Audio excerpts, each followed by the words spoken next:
সুপ্রিয় দর্শক সকলকে আন্তরিক শুভেচ্ছা জানিয়ে শুরু করছি টিভেন 24 টেলিভিশনের স্বাস্থ্য বিষয়ক বিশেষ আলোচনা অনুষ্ঠান টিভেন ওয়ানের। অনুষ্ঠানটি বরাবর মতোই সরাসরি সম্প্রচারিত হচ্ছে নিউ ইয়র্কে টিভেন 24 টেলিভিশন থেকে, এবং আপনাদের সাথে আমি আছি ডক্টর হাফসা ইমাম। আমরা অনেক সময় এখন কমপ্লেইন করে থাকি যে আমার ভীষণ টায়ার্ড লাগছে বা ফ্যাটিক লাগছে, এবং আমি যথেষ্ট পরিমাণে নিয়ম কানুন মেনে চলছি, খাওয়া দাওয়া করছি, ঠিকমতো ঘুমাচ্ছি, তারপরেও হঠাৎ করে আমরা বুঝতে পারি না যে কেন এত ভীষণ ফ্যাটিক লাগছে। এবং অনেক সময় এর খুব কমন রিজন হচ্ছে ভাইটামিন এবং মিনারেল ডেফিসিয়েন্সি। বিশেষ করে vitamin B2, B3, B5, B6, B9 এবং B12 ডেফিসিয়েন্সি খুবই কমন। একই সাথে আয়রন এবং ম্যাগনেসিয়াম ডেফিসিয়েন্সিও অনেক কমন। আজকের অনুষ্ঠানে আমরা গত পর্বের আলোচনার ধারাবাহিকতায় আলোচনা করব ভাইটামিন বি ডেফিসিয়েন্সি, এবং একই সাথে আরো রিলেটেড ভাইটামিন এবং মিনারেল ডেফিসিয়েন্সি সম্পর্কেও জেনে নিব। বিশেষ করে নিউরোপ্যাথি এবং মেমোরি লস, এগুলো সম্পর্কে আমরা একটু বিস্তারিত আলোচনা করবার চেষ্টা করব। আমাদেরকে এই বিষয় এবং মেডিসিন রিলেটেড যে কোনো প্রশ্নের জন্য সরাসরি যোগাযোগ করতে পারেন 6463079828 এই নাম্বারটিতে। আমাদের সাথে এই মুহূর্তে সরাসরি সংযুক্ত আছেন আমাদের বিশেষজ্ঞ চিকিৎসক neurologist doctor Debashis Mridha. Doctor Debashis Mridha, আপনাকে আমন্ত্রণ জানাচ্ছি আজকের আলোচনায়। ধন্যবাদ হাফসা, ধন্যবাদ টিভিএন 24 কে, এবং আমার শুভেচ্ছা এবং ভালোবাসা সকল দর্শক এবং শ্রোতাদের। আপনারা সুস্থ থাকুন। আপনাদের সুস্থতার জন্যই আমরা এই প্রোগ্রামটা করে থাকি, যাতে করে আপনারা ভালো থাকতে পারেন। আমরা সেই উপদেশ দিয়ে থাকি এই প্রোগ্রামে। আপনাদের সবাইকে আগেই ধন্যবাদ জানাচ্ছি আমাদের প্রোগ্রামের সঙ্গে যুক্ত হওয়ার জন্য। ডক্টর মৃধা, গত পর্বে আমরা আসলে আলোচনা করেছিলাম ভাইটামিন বি ডেফিসিয়েন্সি নিয়ে, বিশেষ করে B12 ডেফিসিয়েন্সি নিয়ে, এবং এই টপিকটি আলোচনায় আনবার একটি মূল কারণ ছিল এই মুহূর্তে বাংলাদেশি কমিউনিটি এবং বাংলাদেশি জনসংখ্যার ভিতরে দেখা যাচ্ছে যে ভাইটামিন বি ডেফিসিয়েন্সি একটি সাইলেন্ট প্যান্ডেমিকের মতো নোটিস করা হয়েছে, এবং এটি কিন্তু একটি সায়েন্টিফিক নোটিফিকেশন, কোনো র্যান্ডম কোনো অনুসন্ধান নয়। সায়েন্টিফিক্যালি এই পেপার পাবলিশ করে এটি বলা হচ্ছে। তো আপনার কাছে জানতে চাইবো, একজন বিশেষজ্ঞ চিকিৎসক হিসেবে আপনি যুক্তরাষ্ট্রে অনেক বছর ধরে আপনি প্র্যাকটিস করছেন, তো আপনার এক্সপিরিয়েন্সে আপনি ভাইটামিন বি ডেফিসিয়েন্সির পেশেন্ট আমাদের বাংলাদেশি কমিউনিটির ভিতরে কিরকম অবজার্ভ করছেন? খুব সুন্দর প্রশ্ন। হ্যাঁ, সত্যি কথা বলতে কি যে ভাইটামিন ডেফিসিয়েন্সি এক ধরনের প্যান্ডেমিক রয়েছে। যদিও আমি আমেরিকাতে প্র্যাকটিস করি, এখানেও আমরা দেখেছি যে যারা MCI বা মাইল্ড কগনিটিভ ইম্পেয়ারমেন্ট অথবা অল্প ডিমেনশিয়া, ভুলে যাওয়া রোগ নিয়ে আসছে বা ডিমেনশিয়া নিয়ে আসছে, আমরা দেখি প্রায় 40% লোকের কোনো না কোনো ভাইটামিনের ডেফিসিয়েন্সি রয়েছে। এটা আমরা সবসময় দেখে থাকি। হয়তো ভাইটামিন B12 অথবা B6 অথবা থায়ামিন অথবা অন্য ভাইটামিন ডি, এগুলো ডেফিসিয়েন্সি রয়েছে। আমি কয়েকবার বাংলাদেশে গেছি এবং অনেক পেশেন্ট দেখেছি আমার এলাকায়। তখন আমি দেখেছি যে তাদের অবস্থা, তারা সাধারণত দুর্বলতার নিয়ে আসে, ভুলে যায়, মাথা ধরা এবং মাসেল উইকনেস। অনেকের আছে চোখের সাইডটা ড্রাই হয়ে যাচ্ছে, অনেকের আছে মুখের চারিদিকে ফেটে যাচ্ছে বা মুখের যে কর্নারটা সেইটা ফেটে যাচ্ছে। এগুলো এগুলো সব ডিপেন্ড করে ভাইটামিন ডেফিসিয়েন্সির উপরে। যেহেতু আমাদের দেশে বা আমেরিকাতে এত ভাইটামিন ডেফিসিয়েন্সি, মানে 40% লোকের ভাইটামিন ডেফিসিয়েন্সি রয়েছে, এত ভালো পুষ্টির পরেও, তখন আমরা ভাবতেই পারি যে কতটা এই ডেফিসিয়েন্সি রয়েছে আমাদের দেশে। আমি দেখেছি অনেক পেশেন্টকে, আমাদের ডাক্তার যারা রয়েছেন তারা খুব ভালো ট্রিটমেন্ট করছেন, অনেক কিছু খুঁজে দেখছেন, অনেক রোগের ট্রিট করছেন, কিন্তু অনেক সময় আমি দেখেছি তাদের সিম্পল ট্রিটমেন্ট দেওয়া হচ্ছে না। যেমন একজন লোকের মুখের কর্নারটা ফেটে যাচ্ছে, সেজন্য যে ভাইটামিন B6 বা থায়ামিনের একটু ডেফিসিয়েন্সি রয়েছে, এটা একটু ট্রিটমেন্ট করলেই তারা কিন্তু ভালো হয়ে যেতে পারে। তাদের একটু দুর্বলতা রয়েছে, দুর্বলতাও ঠিক হয়ে যেতে পারে। কিন্তু আমরা এগুলো না করে অন্য কোনো রোগের খুঁজে বেড়াচ্ছি, অন্য কোনো কারণ খুঁজছি, এবং তার ট্রিটমেন্ট করতে যাচ্ছি। কিন্তু আমরা যদি সচেতন হই, এবং যারা শুনছেন, যারা ডাক্তার না পেশেন্ট, তারাও যদি সচেতন হন এবং নিয়মিতভাবে ভাইটামিন গ্রহণ করেন বা ভাইটামিন ট্যাবলেট নিতে পারেন, তাহলে অথবা ভাইটামিন যুক্ত খাবার খেতে পারেন, তাহলে দেখবেন যে আপনাদের অনেক রোগ ঠিক হয়ে যাচ্ছে। ধন্যবাদ। অসংখ্য ধন্যবাদ আপনাকে। আমি দেখেছি যে এখানে অনেক কিছুর জন্যই আসলে কিন্তু হোম টেস্ট কিট অ্যাভেলেবেল আছে। সেরকম করে ভাইটামিন বি ডেফিসিয়েন্সি টেস্ট করবার জন্য আমি দেখেছি যে অনেক জায়গায় হোম টেস্ট কিট অ্যাভেলেবেল আছে। তো আপনি কি ব্যক্তিগত পর্যায়ে পেশেন্টদেরকে নিজেকে ডিটেক্ট করবার জন্য কখনো কি হোম টেস্ট কি ইউজ করতে রেফার করেন, নাকি ডাক্তারের কাছে গিয়ে দেন ল্যাবরেটরি থেকে এটা ডিটেক্ট করাটা বেটার?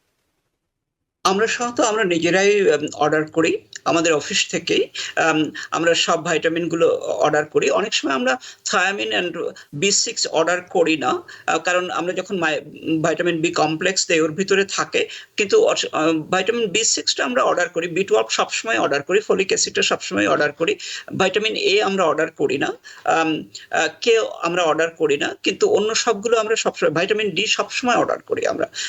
কোনো পেশেন্ট আমাদের কাছে এলেই এটা একটা রুটিন হয়ে গেছে, আমরা অর্ডার করি, কারণ এটা ডেফিসিয়েন্সি আমরা খুব দেখি।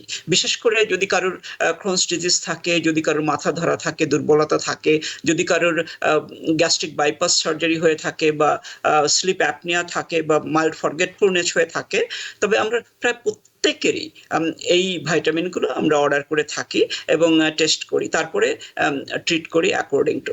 আমাদের দেশে আসলে এগুলো করা দরকার, কিন্তু আমাদের দেশের টেস্ট রেজাল্টটা কতটা রিলায়েবল হবে সেটা নিয়ে আমাদের অনেক সময় সন্দেহ থাকে। কিন্তু এগুলো টেস্ট করে দেখা ভালো, কিন্তু আমাদের দেশে যেহেতু এই ভাইটামিনগুলো একটু ডায়েটারি চেঞ্জ আনলেই আমরা পেতে পারি ভাইটামিনগুলো, সুতরাং আমরা পেশেন্টকে রিকমেন্ড করব যে এই ফুডগুলো একটু চেক করে খাওয়ার জন্য। কিন্তু আরেকটা ব্যাপার রয়েছে, আমাদের দেশে তো আসলে অনেকের গ্যাস্ট্রিক ডিজিজ থাকে, আমরা বলি কি গ্যাস্ট্রিক আলসার, তারপরে ডিসেন্ট্রি, এগুলো খুব বেশি হয়। আর এগুলো যাদের হয় বিশেষ করে, তাদের আমরা দেখি অনেক সময় তারা অ্যাবজর্ব করতে পারে না। আমাদের আরেকটা ব্যাপার রয়েছে, আমাদের দেশে ল্যাকটোজ ইনটলারেন্সটা খুব বেশি, অনেক লোকেরই ল্যাকটোজ ইনটলারেন্স থাকে। আমাদের আরেকটা ব্যাপার হলো যে আমাদের স্কিনটা একটু ডার্ক স্কিন যাদের থাকে, তারা সাধারণত ভাইটামিন ডি তৈরি করতে পারে না, মানে সানশাইনে গেলেও একটু বেশি সময় সানশাইনে থাকতে হয়। এই ধরনের বিভিন্ন ধরনের অসুবিধা আমাদের রয়েছে, কিন্তু তারপরে আমরা এগুলোকে ওভারটেক করে নিজেদের প্রতি যদি যত্ন নেই, তাহলে নিজেদের অনেক রোগকে আমরা সেরে তুলতে পারবো।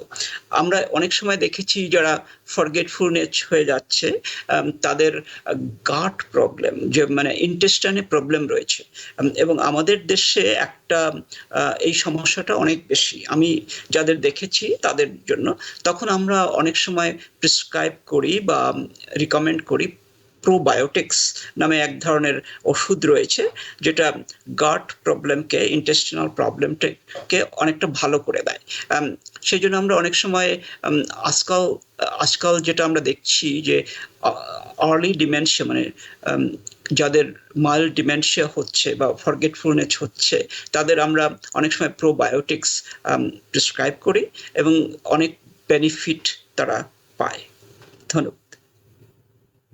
অসংখ্য ধন্যবাদ। আপনি শুরুতে বলছিলেন যে মাউথ আলসার বা ড্রাইনেস এবং স্কিনের বিভিন্ন ধরনের চেঞ্জ, চোখে ভিশন প্রবলেম, এই ধরনের অনেক কিছু নিয়ে পেশেন্ট আছে, কিন্তু তারপরেও আবার একটু জানতে চাবো যে খুব কমন কমপ্লেইন পেশেন্টরা আসলে কি করে, বা আর্লি সিমটম কি কমনলি কিছু অবজার্ভ করা যায়, এবং কমনলি কি কি ধরনের কমপ্লেইন আমরা আসলে ভাইটামিন বি ডেফিসিয়েন্সি পেশেন্টদের কাছ থেকে শুনতে পাই? প্রথম কমপ্লেন নিয়ে আসে আমাদের দেশে, মানে আমেরিকাতে যারা আসে তাদের অত বেশি কমপ্লেন থাকে না, তাদের হাইপার সেন্সিটিভিটি টু পেইন এইটা অনেক থাকে। এদের আমি দেখিনি কখনো যে স্ক্যালি র্যাশ আছে, এই ধরনের। কিন্তু আমাদের দেশে আমি দেখেছি তাদের মেইন কমপ্লেন্ট হলো ফেটিক, টায়ার্ডনেস, তারপরে ড্রাই স্কিন, স্ক্যালির র্যাশ যেটাতে থাকে, ড্রাই স্কিন হয়ে উঠে যায়। তারপরে আমি অনেককে দেখেছি মাউথের কর্নারে তাদের আলসার হয়ে গেছে, ফেটে গেছে। এটা আমি দেখেছি অনেকের চোখগুলো কেমন সাদা সাদা হয়ে গেছে, ভাইটামিন এ ডিফিসিয়েন্সি তাদের রয়েছে। ড্রাই আইস, এটা খুবই কমন। রাত কানা, আমাদের দেশে একটা ব্যাপার বলে রাত কানা, মানে রাতে তারা চোখে দেখতে পায় না। এই ধরনের পেশেন্ট আমি অনেক দেখেছি যারা রাতে দেখতে পায় না এবং অন্ধ হয়ে যাচ্ছে। এটা ট্রিটমেন্ট খুবই সহজ, যেমন ভাইটামিন এ, কিন্তু তারা পাচ্ছে না এটা। আর এই ডেফিসিয়েন্সিটা কেন হয় আমি ঠিক জানি না, কিন্তু আমাদের দেশে আমি অনেকের দেখেছি এটা। আমি আরো দেখেছি যাদের অনেকের আছে ডায়রিয়া খুব বেশি হয়, তারা কন্ট্রোল করতে পারে না। কি ওষুধ, অনেক ওষুধ খেয়েছে তারা, কিন্তু কিছুতেই কিছু হচ্ছে না। এদের কি, আমি তো অল্প সময়ের জন্য যাই, এই জন্য আমি টেস্ট করতে পারি না সি ডিফিসিল কোলাইটিস আছে কিনা, কারণ অনেক সময় আমাদের দেশের মানুষ অনেক বেশি অ্যান্টিবায়োটিক্স ব্যবহার করে। কিছু একটা ডায়রিয়া, ডিসেন্ট্রি এগুলো হলেই অনেক অ্যান্টিবায়োটিক্স ব্যবহার করে, কারণ আমাদের দেশে তো কন্ট্রোল নেই। তখন তাদের সি ডিফিসিল কোলাইটিস হয়ে যায়, অ্যান্ড তখন অনেকের আমি দেখেছি অনেক ডায়রিয়া হয় এবং তার কোনো ট্রিটমেন্ট হচ্ছে না ভালো, ইভেন ইনকন্টিনেন্স হয়ে যাচ্ছে। আমি বেশ কয়েকটা পেশেন্টকে দেখেছি। এইসব ক্ষেত্রে আমরা আর কি টেস্ট করতে পারি, কিন্তু ভাইটামিন ডেফিসিয়েন্সির ক্ষেত্রে আমি যেটা দেখেছি দুর্বলতা, muscle weakness, hyper sensitivity to pain, মানে তারা অল্প প্রেশার দিলেই পেইন হয়, টিংলিং নামনেস সেন্সেশন হয়, এবং ফরগেটফুলনেস, যেটা অনেকের আছে মাথা ধরা। মাথা ধরাটা আমাদের দেশে প্রচন্ড হয়, কিন্তু এটা আমাদের দেশে সাধারণত B2, ভাইটামিন B2 ডেফিসিয়েন্সির জন্য এটা অনেক সময় হতে পারে। এই জন্য আমি অনেককে B2 প্রেসক্রাইব করেছি বাংলাদেশে গিয়ে। এইগুলোই আমি দেখেছি বেশ। আর এখানেও তো বাঙালি কমিউনিটির অনেক পেশেন্ট নিশ্চয়ই আপনার কাছে আসে, আপনার নিশ্চয়ই অনেক রেগুলার বাঙালি পেশেন্ট আছে। তো তাদের ভিতরে কি কোনো ধরনের লাইফস্টাইলের কোনো রিলেশন আপনি দেখতে পান ভাইটামিন ডেফিসিয়েন্সি বা ভাইটামিন বি মিনারেল ডেফিসিয়েন্সির সাথে রিলেটেড, লাইফস্টাইল রিলেটেড কোনো অবজারভেশন আপনি করেছেন কিনা? খুব ভালো প্রশ্ন। এখানে আমি খুব বেশি বাংলাদেশি পেশেন্ট পাই না, কারণ আমি তো একটা ছোট শহরে থাকি। এখানে আমার সবাই আমেরিকান পেশেন্ট, ককেশিয়ান, প্রায় 99%। কিন্তু আমি কিছু কিছু পেশেন্ট যা ফ্রেন্ডদের মা বাবা যারা রয়েছে বা আত্মীয় স্বজন, তাদের আমি দেখি মাঝে মাঝে। তা আমি যে পেশেন্টগুলোকে দেখি ভাইটামিন ডেফিসিয়েন্সি নিয়ে, সে হলো মা যারা এসেছেন বা বাবা যারা এসেছেন বাংলাদেশ থেকে, তাদের সবার একটাই কমপ্লেইন আমি যাদের দেখেছি, যে ফরগেটফুলনেস হচ্ছে, তো তারপরে হচ্ছে হাইপার সেন্সিটিভিটি টু পেইন, তারা আর burning sensation all over the body. ওরা সবসময় কমপ্লেন করে যে বার্নিং সেন্সেশন হচ্ছে, যা কিছুতেই কমাতে, যাদের একটু বয়স হয়ে গেছে 60 বা 65-র উপরে যাদের বয়স, এদের আমি দেখেছি অনেকেই এটা। আমাদের আরেকটা রয়েছে, অনেকের রেস্টলেস লেগ সিনড্রোম রয়েছে, তারা রাতে ঘুমোতে পারে না, বার্নিং পেইন ফিল করে পায়ে। এটা আমি দেখেছি অনেকের রয়েছে। আয়রন ডেফিসিয়েন্সি রয়েছে, আর ভাইটামিন ডি ডেফিসিয়েন্সি রয়েছে। অনেকের আছে মাসেল ক্রাম্প, খুব মাসেল ক্রাম্প হয় রাতে, তারা ঘুমোতে পারে না। এটাও ক্যালসিয়াম ডেফিসিয়েন্সি অনেক সময় থাকে, অনেক সময় ইলেকট্রোলাইট ইমব্যালেন্স যেটা, আর ভাইটামিন ডি ডেফিসিয়েন্সি হলে এটা হতে পারে। ইভেন বি কমপ্লেক্স, মানে বিভিন্ন ধরনের ভাইটামিন বি লেভেল ডেফিসিয়েন্সি হলে হতে পারে। দুর্বলতা তো থাকেই, অনেকের প্রচন্ড দুর্বল থাকেন। দুর্বলতার ক্ষেত্রে আমরা সাধারণত তাদের উপদেশ দেই যে ভাইটামিন B12 ইনজেকশন দিন, বি কমপ্লেক্স দিন। প্রথমে 3 মাস আমি বলি যে প্রতিদিন একটা করে, তারপর এভরি আদার ডে, এরকম আমরা বলি। ভাইটামিন ডিটা আমি রিকমেন্ড করি খুব।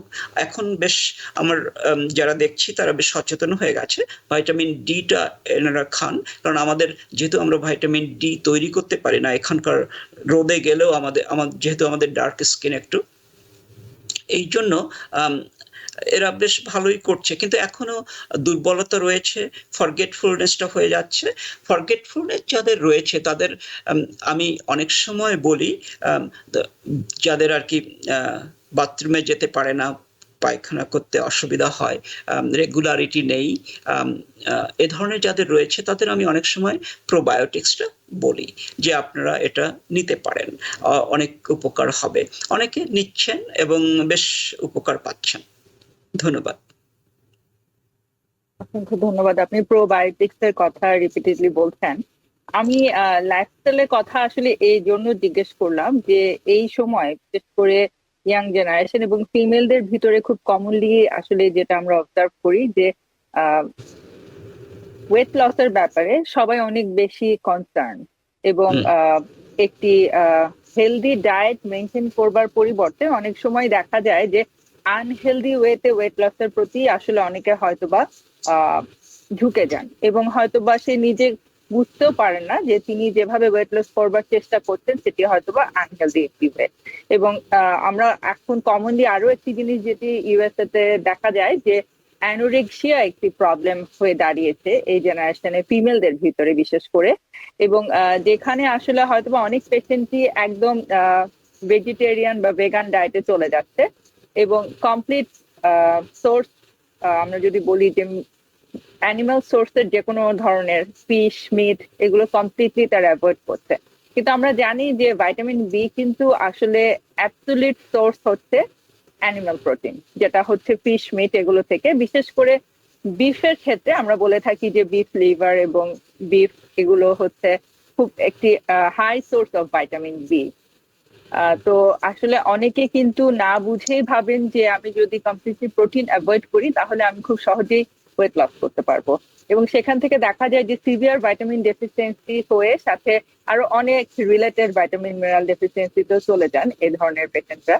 তো এই বিষয়ে একটু আপনার ওপিনিয়নটি জানতে চাচ্ছি। খুব ভালো প্রশ্ন। আমিও দেখেছি আমেরিকানদের মধ্যেও রয়েছে, যে কারণ সবাই যারাই আসে ছেলে বা মেয়ে সবাই কেমন যেন ওয়েট লস করতে চায়। আমি খুব কম পেশেন্ট পেয়েছি যারা ওয়েট গেইন করতে চায়। ওয়েট লস করা একটা ফ্যাশন, ডায়েটিং একটা ফ্যাশন হয়ে দাঁড়িয়েছে এখানে। এই জন্য অনেকে মানে ফুড হ্যাবিটটা আমাদের অনেকের চেঞ্জ হয়ে যায়। আর বিশেষ করে ইদানিং আমরা যা দেখছি সেটা হলো গ্যাস্ট্রিক বাইপাস সার্জারি, গ্যাস্ট্রিক অনেক ধরনের যে প্রসিডিওর রয়েছে, স্লিং প্রসিডিওর, অন্য ধরনের প্রসিডিওর রয়েছে, এগুলো অনেকেরই আছে। এটা আমাদের যে পেশেন্টগুলো আসেন এনারা বলতে চান না অনেক সময় যে তার গ্যাস্ট্রিক বাইপাস হয়েছে বা হয়েছিল বা এই ধরনের প্রসিডিওর হয়েছিল।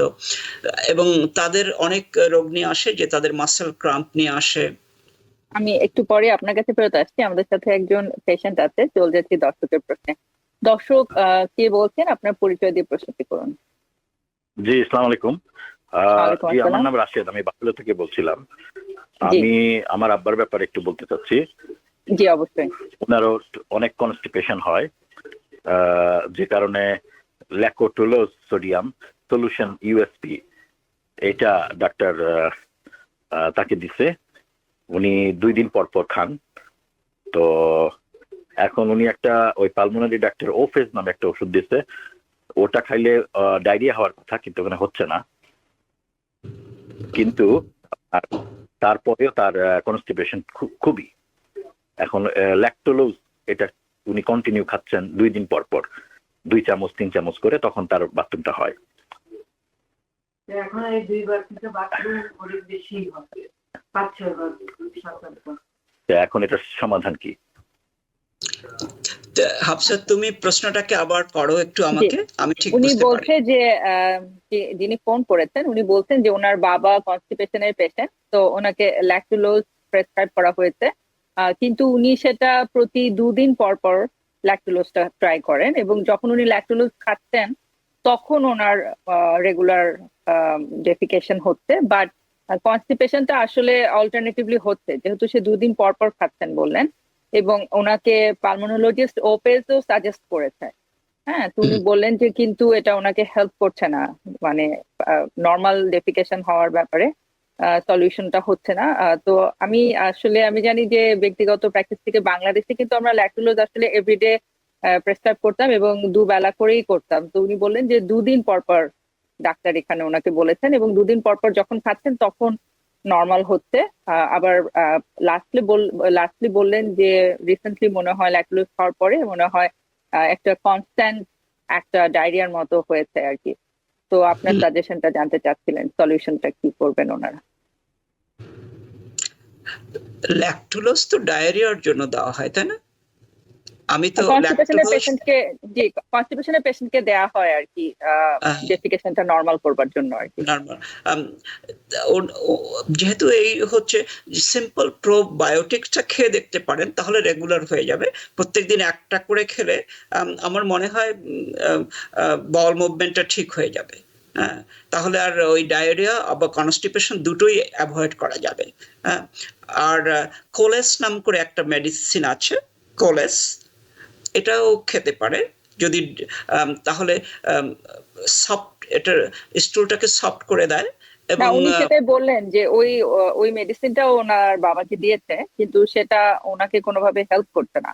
ট্রাই হেল্প করছে না, করছেন কিন্তু ওটা তাহলে হেল্প করছে না, তাই বললেন। প্রোবায়োটিক্সটা দেখতে পারে 1 মাস ধরে কি কাজ করে। খুব ভালো প্রশ্ন। বাংলাদেশে কিন্তু আমরা বলতাম যে ইসুপ গুলোর ভুসি, এখানে যেটা ইস্পাগুলা হাস্ক নামে ওভার হ্যাঁ দ্য হ্যাঁ কাউন্টার পাওয়া যায়, হ্যাঁ আমরা ওটাও কিন্তু পেশেন্টদেরকে ইনভেরিয়েবলি খুব প্রেসক্রাইব করতাম। এবং রাতের বেলা পেশেন্ট যদি পানির সাথে জাস্ট ওটা ডাইলুট করে খেয়ে ঘুমাতো, সকালবেলা কিন্তু হুম, একদম বাওয়েল ক্লিয়ার হয়ে যেত, এবং এটা ক্লিয়ার হয়ে দেখেছিলাম যায়। যে খুব হেল্প করতো। হ্যাঁ, ওগুলো হবে। ওর সঙ্গে আর কি ওই বায়োটিকটা দেখতে পারে, কারণ উনি তো কারণ আমি এখন দেখেছি যে অনেকেরই কাজ করে যাদের কনস্টিপেশন রয়েছে তাদের জন্য। আর তুমি যে বললে ওইগুলো কাজ করবে বেশ। হ্যাঁ, জি, মিল্ক অফ ম্যাগনেসিয়া, জি এইগুলো। জি, milk of magnesia over the counter ispaghula হ্যাঁ হাস্ক নামে পাওয়া যায়, যেটা হ্যাঁ ইসুপ গুলোর হ্যাঁ ভুসি। জি, দর্শক, আশা করি আপনি এই সাজেশন গুলো ট্রাই করলে অবশ্যই আপনি একটি উপকার পাবেন। কিন্তু আপনি লাস্টলি বলছিলেন যে মনে হয় ওনার 5-6 বার ডায়রিয়া হয়েছে।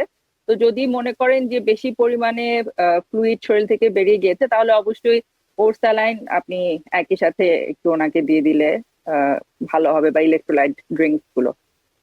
তো ডক্টর মৃধা, আপনার সাথে আলোচনায় ছিলাম ভাইটামিন মিনারেল ডেফিসিয়েন্সি, বিশেষ করে ভাইটামিন বি এবং বি12 ডেফিসিয়েন্সি। তো আমি বলছিলাম যে যারা অ্যানোরেক্সিয়া নার্ভোসা পেশেন্ট, অথবা খুব স্ট্রিক্টলি ডায়েট করার চেষ্টা করছেন, ওয়েট লস করার চেষ্টা করছেন, অনেকেই একদম কমপ্লিট ভেগান হয়ে যাচ্ছেন বা ভেজিটেরিয়ান ডায়েটে চলে যাচ্ছে, এবং তাদের ক্ষেত্রে দেখা যাচ্ছে ভাইটামিন বি অ্যাবসলিউট ডেফিসিয়েন্সি, যেহেতু তারা অ্যানিমাল প্রোটিন খাচ্ছেন না। তো আপনার অ্যাডভাইসটি জানতে চাচ্ছিলাম। হ্যাঁ, যারা ভেজিটেরিয়ান, অ্যাবসলিউট ভেজিটেরিয়ান, এবং যারা খুব স্ট্রিক্ট ডায়েট করেন, তাদের জন্য আমাদের যেটা অ্যাডভাইস সেটা হলো যে আপনারা রেগুলার ভাইটামিন নিলে ভালো হয়। যেমন বি কমপ্লেক্স, বি12 ইনজেকশন মান্থলি যদি হয় খুব ভালো হবে। দেখবেন আপনার ভালো ফিল করবে তারা আর কি। কারণ যারা ভেজিটেরিয়ান তারা অনেক সময় দুর্বল ফিল করে, কিন্তু অনেকে করে না, অনেকে তো খুব ভালোই চলে যায়। অনেকে আবার এই ভাইটামিনগুলো ভেজিটেবল থেকেও পেয়ে যায়। আমরা তো জানি যে হাতি কিন্তু ভেজিটেরিয়ান, কিন্তু হাতিরা কিন্তু খুব শক্তিশালী হয়। ওদের যে ভাইটামিন গুলো দরকার হয় ওরা তৈরি করে নিতে পারে। বেশিরভাগ যারা শক্তিশালী অ্যানিমাল তারা কিন্তু সব ভেজিটেরিয়ান। কাউ ভেজিটেরিয়ান, তাদের থেকে কিন্তু আমরা অনেক ভাইটামিন পেয়ে থাকি, তারা কিন্তু তৈরি করতে পারে। সুতরাং এরকম আমি দেখেছি অনেক ভেজিটেরিয়ান যারা রয়েছে, বিশেষ করে গুজরাট থেকে, ওদের অনেক টেস্ট করে দেখেছি যে ওরা জীবনে কোনোদিন কোনো খায়নি, কিন্তু ওদের কোনো ভাইটামিন ডেফিসিয়েন্সি নেই। এটা খুব আশ্চর্যজনক একটা ব্যাপার। ওরা হয়তো এমন একটা সিস্টেম হয়ে গেছে ওদের ভিতরে যে ওরা ওই ভাইটামিন গুলো তৈরি করতে পারে কোনো না কোনো ভাবে। তবুও যারা স্ট্রিক্ট ভেজিটেরিয়ান, হঠাৎ করে ভেজিটেরিয়ান হয়েছেন, যারা ডায়েটিং করছেন, তাদের আমাদের উপদেশ হবে একটা vitamin B complex every other day. Vitamin A আপনারা খেতে পারেন, অথবা লিফি ভেজিটেবলস যারা খাচ্ছেন তাদের তো কোনো অসুবিধা নেই। যাদের বি12 এর ডেফিসিয়েন্সি হতে পারে, বিশেষ করে বি12 ডেফিসিয়েন্সিটা খুব কমন যারা ভেজিটেরিয়ান, তাদের জন্য বি12 ইনজেকশন মান্থলি হলে খুব ভালো হয়। আর ডি ডি ভাইটামিনটা আপনাদের জন্য দরকার, তাদের জন্য ডি ভাইটামিন আপনারা খেতে পারেন। ডি তো আমেরিকাতে প্রায় সকলেরই দরকার ডি ভাইটামিনটা, বিশেষ করে যারা এই কোল্ড বেল্টে থাকেন, মিড থাকেন, তাদের জন্য এটা খুবই দরকার। এটাই বলতে যাচ্ছিল। ধন্যবাদ। অসংখ্য ধন্যবাদ। সুপ্রিয় দর্শক, আমরা ভাইটামিন বি এবং আদার ভাইটামিন এবং মিনারেল রিলেটেড, ডেফিসিয়েন্সি রিলেটেড আরো অনেক ইনফরমেশন, গুরুত্বপূর্ণ অনেক তথ্য আপনাদের সাথে আলোচনা করব। চলে যাচ্ছি একটি ছোট্ট বিরতিতে, আমাদের সাথে থাকুন। সুপ্রিয় দর্শক, বিরতির পর আবারও ফেরত আসছি আপনার সাথে আজকে টিভেন ওয়েলনেস এর আলোচনা ভাইটামিন বি এবং আদার ভাইটামিন ডেফিসিয়েন্সি। আমাদের সাথে আলোচনায় আছে নিউরোলজিস্ট ডক্টর দেবাশিস মৃধা। আমাদেরকে মেডিসিন রিলেটেড এবং আমাদের আলোচনার বিষয় রিলেটেড যে কোনো প্রশ্নে সরাসরি যোগাযোগ করতে পারেন 6463079828 এই নাম্বারটিতে। ডক্টর মৃধা, আপনি বলছিলেন যে ভাইটামিন বি ডেফিসিয়েন্সি যাদের হচ্ছে তাদের ক্ষেত্রে ভাইটামিন বি কমপ্লেক্স অল্টারনেটিভ ডেতে খেতে আপনি সাজেস্ট করছেন, কিন্তু খুব কমনলি আমি দেখি যে আমাদের বাংলাদেশের প্রেক্ষাপটে আমি যদি বলি বা এখানেও আমি অনেক ডাক্তারকে দেখি যেটা কমনলি কিন্তু বলে যে every day 1 tablet vitamin B complex, every day 1 tablet খাবার জন্য। তো আপনি বলছিলেন অল্টারনেটিভ ডেতে খাবার জন্য, তো সেটা সম্পর্কে একটু জানতে চাচ্ছিলাম যে অল্টারনেটিভ ডেতে খাবে নাকি এভরিডে খাবে, বা এভরিডে খেলে কোনো সমস্যা আছে কিনা, কেন আপনি অল্টারনেটিভ ডে বললেন? আমি সাধারণত বলি প্রথম 3 মাস প্রতিদিন একটা করে খেতে, কারণ আমরা যখনই বলি কাউকে ভাইটামিন বি কমপ্লেক্স খেতে, তখন আমি দেখি যে তারা ভাইটামিন বি কমপ্লেক্স মেগা নাম করে একটা আছে, যেটা অনেক ভাইটামিন থাকে, সেগুলো নিয়ে নেয় এবং প্রতিদিন খেতে চেষ্টা করে। কিন্তু আমি দেখেছি, অনেকবার আমি টেস্ট করে দেখেছি যে ভাইটামিন B6 ভাইটামিনটা তাদের লেভেলটা হাই হয়ে যায়। B6টা খুব ভালো, যদি আপনার শরীরে না থাকে তাহলে আপনার অনেক ধরনের ড্রাই স্কিন হতে পারে, নিউরোপ্যাথি হতে পারে, হাইপার সেন্সিটিভিটি টু পেইন হতে পারে, ফরগেটফুলনেস হতে পারে, কারণ B6টা খুব দরকার আমাদের শরীরের জন্য। কিন্তু B6টা বেশি হয়ে গেলে আমাদের শরীরে অনেক দিন ধরে, তখন আমরা দেখি যে এটা ক্ষতিও করতে পারে, অনেক সময় এটা নিউরোপ্যাথি করতে পারে। ক্ষতিটা খুব বেশি না, তবুও ক্ষতি করতে পারে। এই জন্য আমি 3 মাস পরে সাধারণত রিকমেন্ড করি এভরি আদার ডে, কারণ প্রত্যেকটা ভাইটামিনে সাধারণত যা আমাদের দরকার তার প্রায় ডাবল থাকে, প্রতিদিন যেটা দরকার তার চেয়ে একটু বেশি থাকে। এই জন্য আমি সাধারণত এভরি আদার ডে রিকমেন্ড করি আফটার কিছুদিন পরে। প্রথম দিকে আমি চাই যে তাদের লেভেলটা হাই থাকুক। আমি এটাও চাই যে আসলে নর্মাল লেভেল, ধরো B12 নর্মাল লেভেল 200 to 800, কিন্তু আমরা চাই যাদের একটু ফরগেটফুলনেস আছে বা যারা একটু দুর্বল অনুভব করে তাদের আমি চাই লেভেলটা 600 বা 800 এর কাছাকাছি থাকুক। এই জন্য প্রথমে রিপ্লেস করে তারপরে আমরা একটু কমিয়ে দেই, যাতে করে লেভেলটা মেনটেন করা যায় এবং কোনো ক্ষতি না হয়। আমরা সাধারণত দেখি যে কোনো কিছু রেকমেন্ড করলে আমরা একটু ওভারডু করতে চাই, এই জন্য আমরা এটাকে কন্ট্রোল করার জন্য, যাতে ওভারডোজ না হয়ে যায়, আমরা এটা বলি। যেমন ভাইটামিন ডির ক্ষেত্রে আমি অনেক সময় দেখেছি যে আমরা বললাম যে 2000 ইউনিট ইন্টারন্যাশনাল ইউনিট ডি নিতে হবে আপনার প্রতিদিন, কিন্তু পেশেন্ট যারা আছে তারা 5000 দুবার করে নিচ্ছে। তখন আমি দেখি তাদের লেভেলটা হাই হয়ে যাচ্ছে, তখন আবার অন্য ধরনের তাদের মাসেল ক্রাম্প হচ্ছে, এটা হচ্ছে সেটা হচ্ছে। এই জন্য আমরা খুব স্ট্রিক্টলি বলি যে আপনাকে 2000 ইউনিট নিতে হবে, 2000 নিতে হবে, বা সব যাদের খুব ডেফিসিট রয়েছে তাদের আমরা 50,000 ইউনিট পার উইক এভাবে দিয়ে থাকি। এই জন্যই আমরা এই কথাটা বলি। ধন্যবাদ। সেটা আপনি বললেন ভাইটামিন ডি এর ক্ষেত্রে, লাস্টে আপনি যে ডোজটা বললেন 2000 এবং 50,000।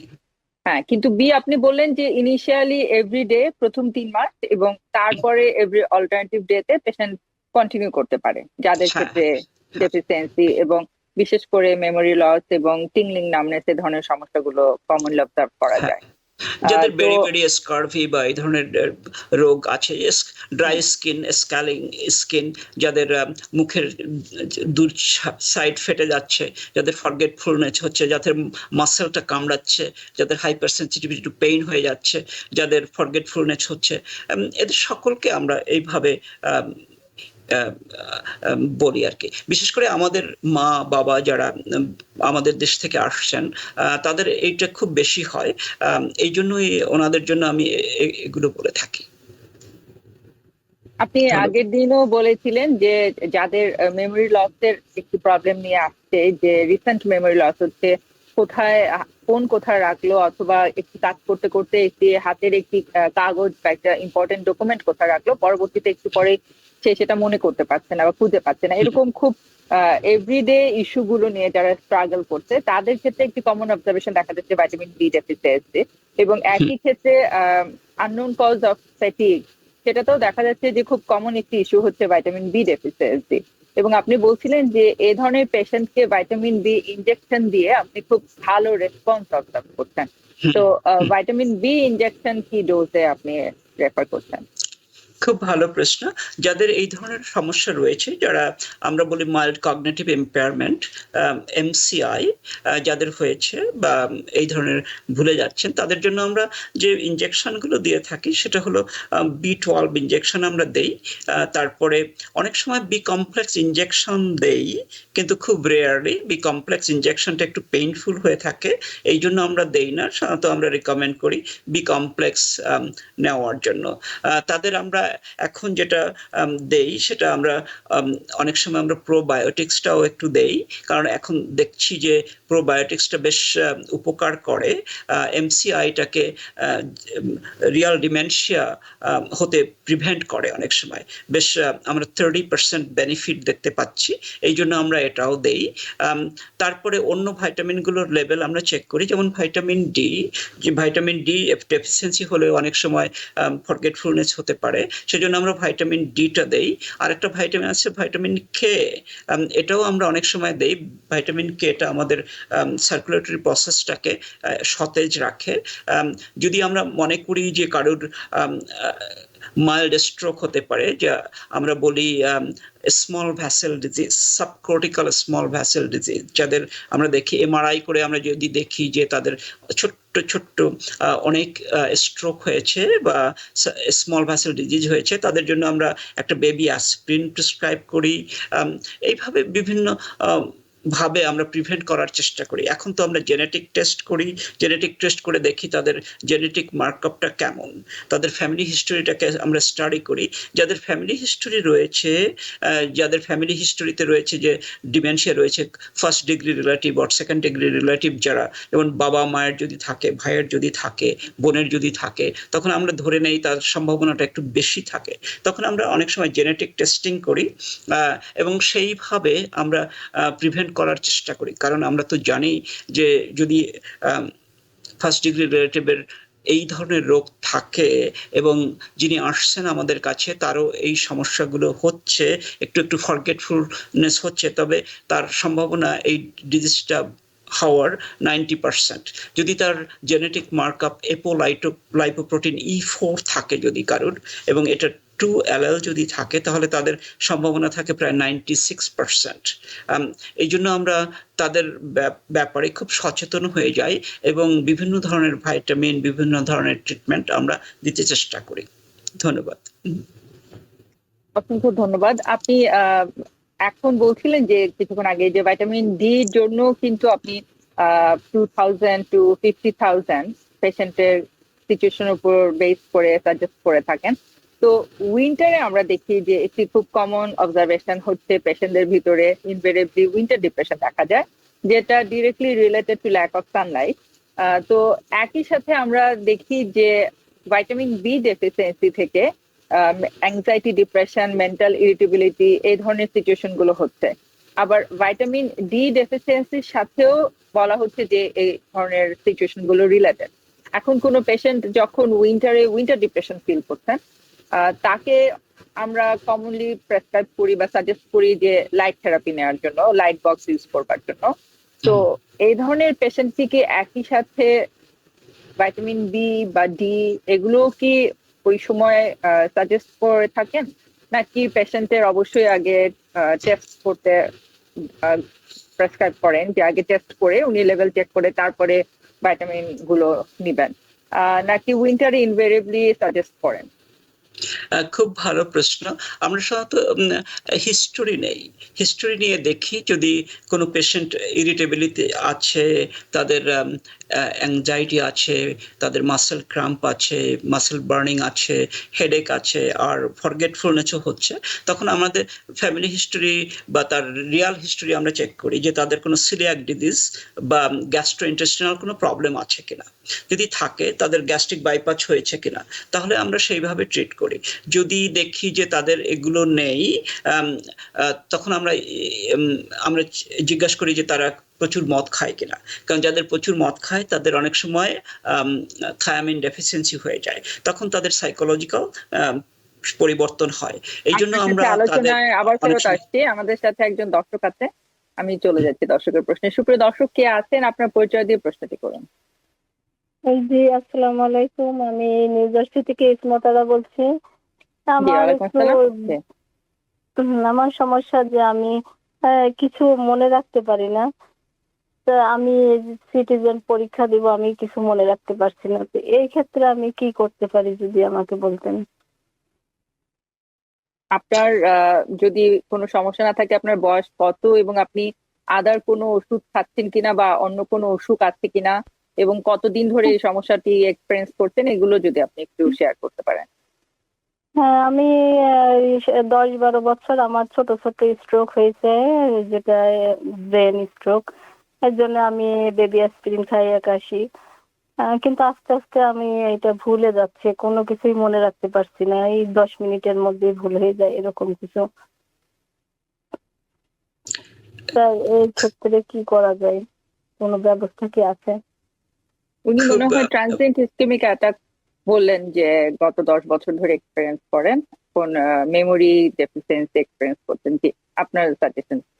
হ্যাঁ, এটা যদি আপনার বয়স মনে হচ্ছে কম, এর এত সহজেই যখন আপনার ট্রানজিয়েন্ট ইসকেমিক অ্যাটাক বা আমরা বলবো স্মল ভ্যাসেল ডিজিজ আপনার হয়েছে বা হচ্ছে, তাহলে আপনার একটু টেস্ট করতে হবে, আপনার এমআরআই করে দেখতে হবে যে আপনার কোনো ব্লাড ভ্যাসেলের সমস্যা রয়েছে কিনা। আপনার বয়স যদি 60-এর উপরে হয় তাহলে ক্যারোটিড ডুপ্লেক্স নাম করে একটা টেস্ট আছে, ওইটা করে দেখতে হবে। আপনার জানতে হবে আপনার ব্লাড সার্কুলেশন ভালো আছে ব্রেইনে, এটা জানতে পারলে আমাদের সুবিধা হয়। তারপরে যদি আপনার ফ্যামিলি হিস্টোরি থাকে, যদি আপনার বাবা মা বা ভাই বোনের কারোর যদি ডিমেনশিয়া থাকে, তাহলে আমাদের আরো বেশি সচেতন হতে হবে। যদি আপনার স্লিপ অ্যাপনিয়া থাকে, তাহলে আপনি যদি রাতে ঘুমানোর সময় নাক ডাকেন বা ব্রিদিং স্টপ করে দেন, তাহলে সেইটার ট্রিটমেন্ট করতে হবে। এইগুলো দেখে তারপরে আমাদের যেটা করতে হবে সেটা আপনার ভাইটামিনগুলো চেক করতে হবে। Vitamin B12, folic acid, vitamin B6 and thymine level, এগুলো চেক করে দেখতে হবে আপনার লেভেলটা ঠিক আছে কিনা। যদি ঠিক না থাকে তাহলে আপনারা এই ভাইটামিনগুলো, যেমন একটা ভাইটামিন বি কমপ্লেক্স, একটা ভাইটামিন B12 ইনজেকশন মান্থলি, এগুলো নিতে পারেন। তারপরে আপনি যেহেতু অ্যাসপিরিন অলরেডি খাচ্ছেন, এটা খুব ভালো, কিন্তু এইগুলো টেস্ট করলে আমরা বুঝতে পারবো আপনার কি হচ্ছে এবং অ্যাপ্রোপ্রিয়েটলি ট্রিট করতে পারবো। আপনি আপনার প্রাইমারি কেয়ার ডাক্তারের কাছে এগুলো নিয়ে আলাপ করতে পারেন যে আপনার তো এটা হচ্ছে, আপনি কি করতে পারেন। তখন উনি আপনাকে কতগুলো প্রশ্ন করবে যে আপনি ভালো ঘুমোন কিনা, আপনি কটায় ঘুমোতে যান, কটায় ওঠেন। আমাদের যারা মা রয়েছেন, এরা বাঙালি মা, এরা খুব লেটে ঘুমোতে যায় এবং খুব আর্লি উঠে যায়, সুতরাং তাদের ঘুমটা খুব কম হয়। আমি অনেককে দেখেছি। এই জন্য ঘুম কম হলে আপনার ফরগেটফুলনেস হতে পারে, এটা খুব স্বাভাবিক ব্যাপার। তাই ঘুমটা বাড়িয়ে দিতে হবে, 7 ঘন্টা ঘুমাতে পারলে খুব ভালো হয়। এইগুলো বিভিন্নভাবে আপনি চেষ্টা করবেন, দেখবেন সব ঠিক হয়ে যাবে। আমাদের সাথে আরো একজন দর্শক আছে, চলে যাচ্ছি দর্শকের প্রশ্নে। দর্শক, কে বলছেন? আপনার পরিচয় দিয়ে প্রশ্নটি করুন। আমার নাম সুলতানা পারভিন। জি, আমি ওয়াশিংটন থেকে বলছি। জি, আপনার প্রশ্নটি করুন। আমার প্রশ্ন হচ্ছে, আমার দুইটাই পায়ের তালু অসম্ভব ব্যথা করে, আমি হাঁটতে পারি না। আর আমার হাতের আঙ্গুলগুলা বাঁকা হয়ে যাচ্ছে, বিদ্যাগুলা কেমন জানি, অনেক ব্যথা হয়। আপনার এইজ কত যদি আপনি একটু বলেন। আমার এজ হলো 57। আচ্ছা, জি, ডক্টর মৃধা। হ্যাঁ, ওনার পায়ের পাতাটা ব্যথা করছে। যদি ব্যথাটা সকালে হয়, যখন ঘুম থেকে ওঠার পরে যদি পা ফেলতে মানে ফ্লোরে ফেলতে কষ্ট হয় এবং আস্তে আস্তে যদি কমে যায়, তাহলে আপনার বুঝে নিতে হবে আপনার একটা কন্ডিশন হয়েছে প্লান্টার ফেসিয়াইটিস। এটা আমাদের দেশে অনেকের হয়। আপনার এর জন্য আপনি কোনো পোডিয়াট্রিস্টের কাছে যেতে পারেন।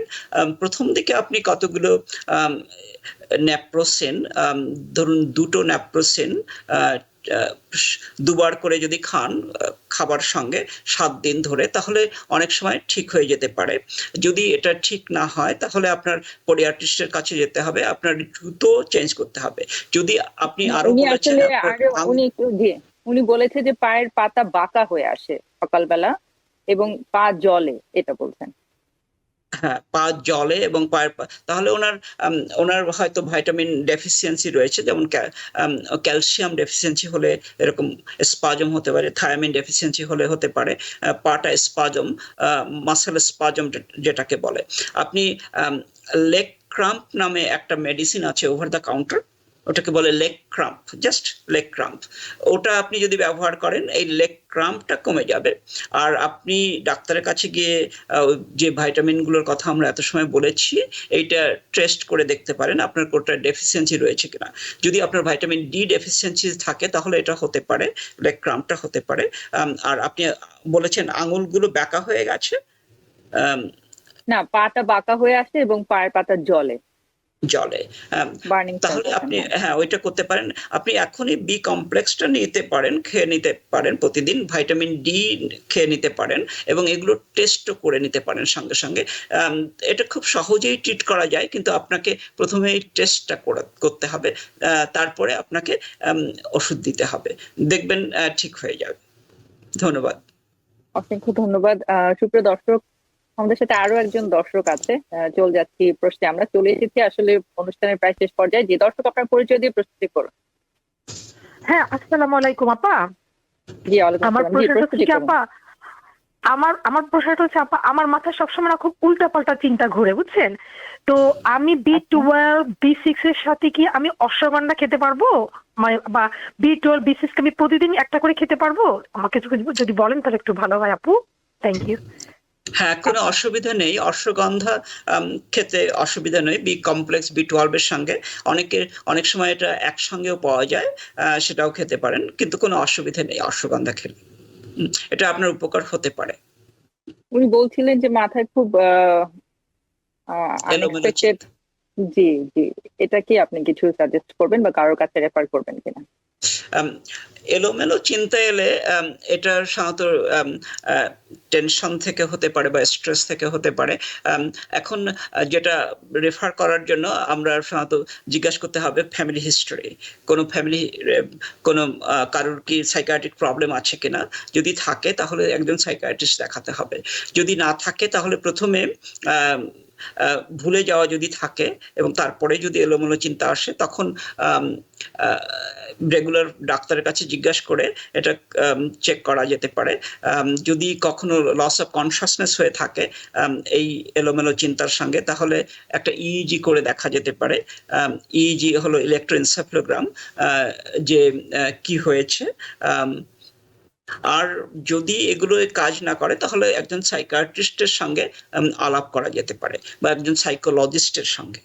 যেহেতু আমরা ইলাবোরেটলি ডিসকাস করতে পারলাম না যে আসলে এলোমেলো চিন্তা বলতে উনি কি মিন করতেন, যদি সেটা অতিরিক্ত নেগেটিভ চিন্তা হয় বা অবাস্তব কোনো চিন্তা হয়, যেটা আমরা বলি যে প্যারানয়েড থট, সেরকম হলে কিন্তু আসলে আপনি অবশ্যই একজন সাইকিয়াট্রিস্টের কাছে যে এটা শেয়ার করবেন।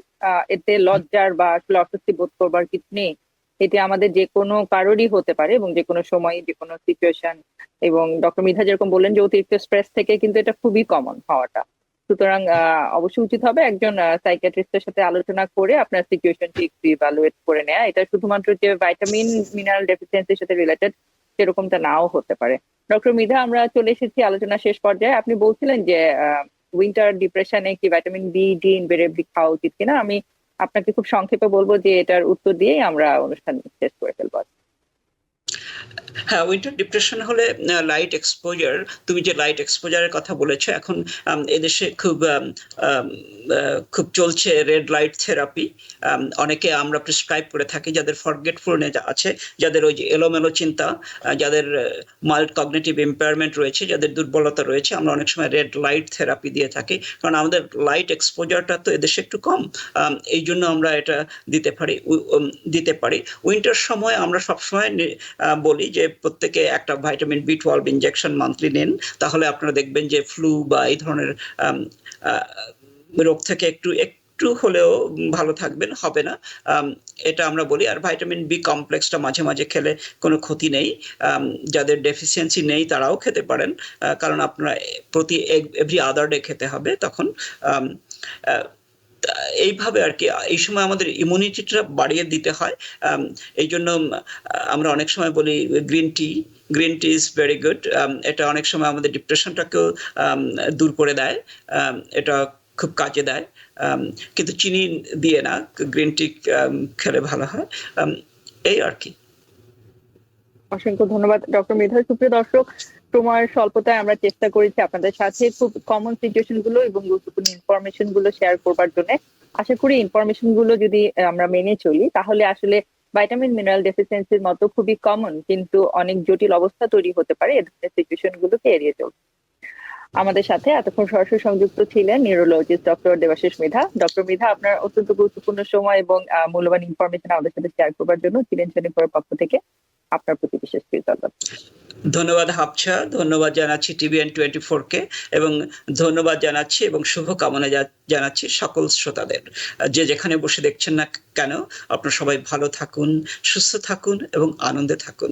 আমাদের এই পৃথিবীতে জন্ম হয়েছে একটা কাজের জন্য, সেটা হলো আনন্দ পাওয়ার জন্য এবং আনন্দ দেওয়ার জন্য, ভালো থাকার জন্য। আপনারা ভালো থাকুন, আনন্দে থাকুন। ধন্যবাদ। ধন্যবাদ। প্রিয় দর্শক, সকলে নিরাপদে থাকুন, সুস্থ থাকুন। ধন্যবাদ।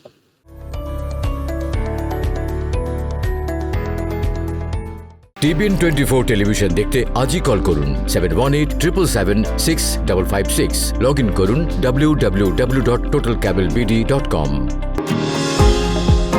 নিউ ইয়র্ক থেকে সম্প্রচারিত TVN 24 টেলিভিশন বিশ্বজুড়ে বাঙালির কণ্ঠস্বর।